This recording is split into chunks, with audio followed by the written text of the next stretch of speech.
Ashama harka fuune kabajamtoota maatii TikTokii kootii akkasumas hordoftoota koo karaa yuutuubii koo na hordoftan. Egaan har'a yaada haaraa mata duree haaraadhaan isiniif dhufeen jira. Asumaanuu yuutuubii koo gama humna isaa entertainment jedhuun akka sabiskiraayib naa gootanii namootaaf hiriyoota keessaniif waliif qooddanii na bira dhaabbattan akka na jajjabeessitan isinin jechaati. Yaadni koo haaraa mata duree haaraan har'a isinii qabadhee dhufe waan baay'ee namatti tolu, waan rakkoo guyya guyyaatti argaa oolu, hojii guyya guyyaa koo keessatti waan argaa oolu rakkoo san furuudhaaf waan na kakaaseef afaan Oromoo namoonni seeraan qubeessuu danda'an namoota baay'ee miti. Digirii qabaa, maastarsii qabaa, sadarkaa gurguddaa namoota jijjiiran garuu yeroo qubee barreessan qubee waaltawaa, qubee afaan Oromoo isa waaltawe san seeraan hin barreessan jechuudha. Kanumarraa ka'uudhaan fakkeenyaaf namoonni yeroo mana baankii dhufan qarshii lakkoofsan barreessanii kan jechaan barreessan sirrii miti jechuudha.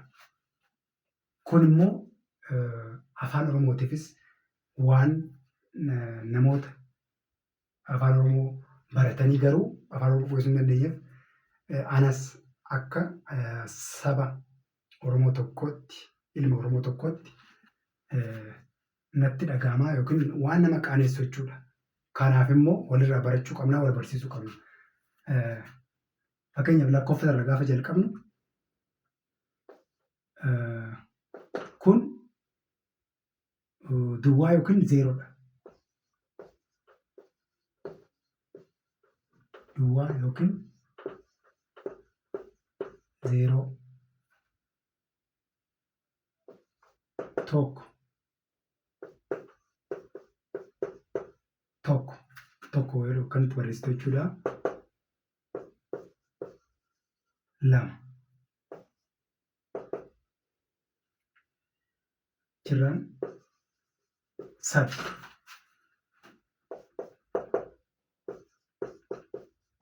afur, shan kan jedhu akkanatti barreessitu jechuudha. Tokko qofa, fakkeenyaaf tokko qofa jettanii qarshii yeroo barreeffattan akkasitti qofa tuqaa achirratti qofa dhumarraa akkasitti keessu jechuudha. Shanirra geenyerra itti fufna jechuudha.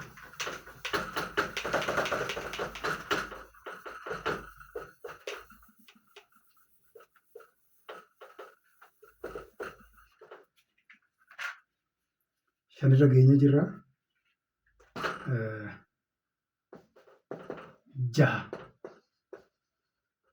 Jaha yookiin ja'a yookiin akkanatti fayyadamna yookiin akkamitti fayyadamna jechuudha. Torba, saddeet,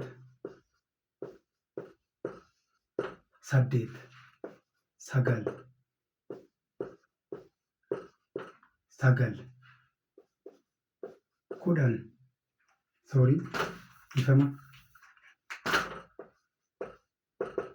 kudhan, kudhan akkanatti barreessina jechuudha. Kudhanirra geenyerra kudhan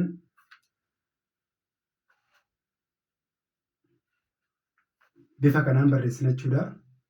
Kudhanirra jirra.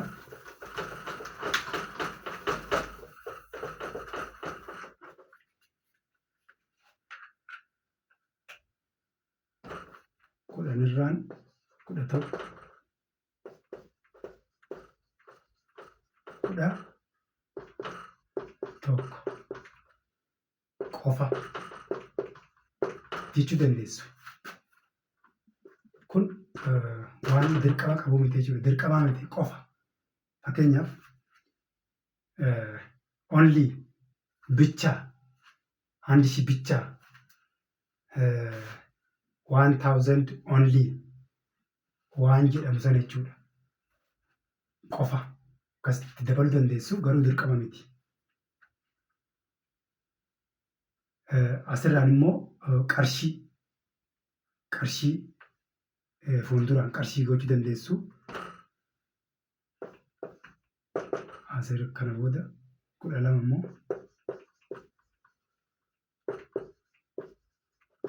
12 tishoo dagachuun qabda jechuudha.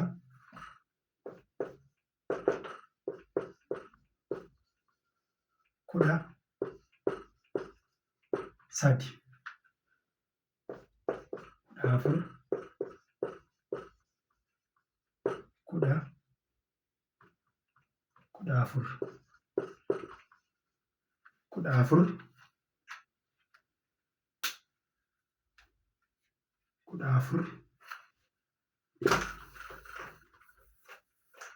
afur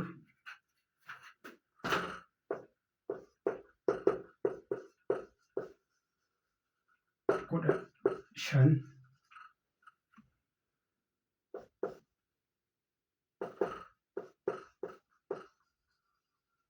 kudha jaha yookiin ja'a keessaa tokko fayyadamuu dandeessu jechuudha. Tishoon as hin jirti.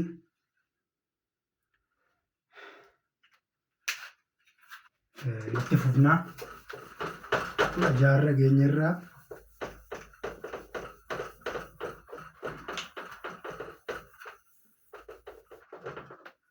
16 geenyerraa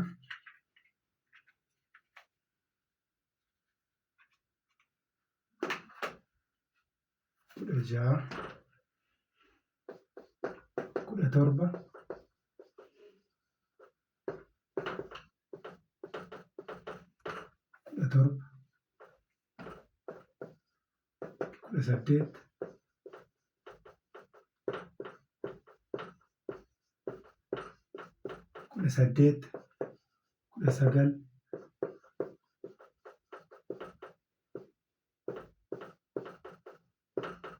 17 18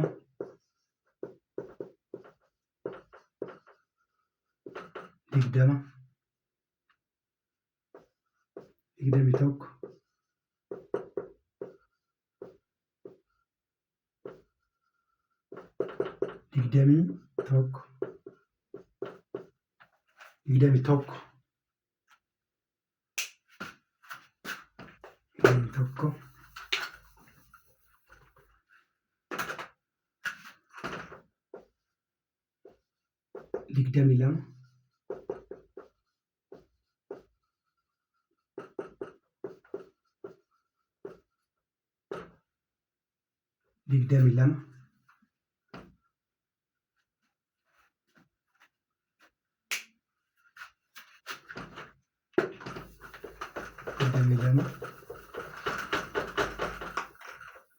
21 irra jirra. 22 23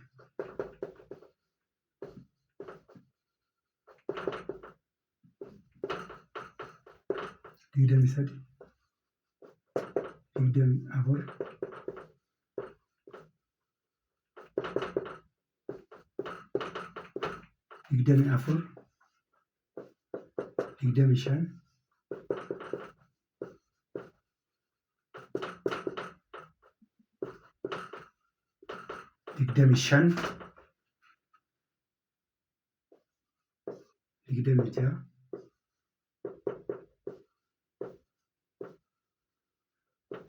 25 jaha tuni dheedha jechuudha.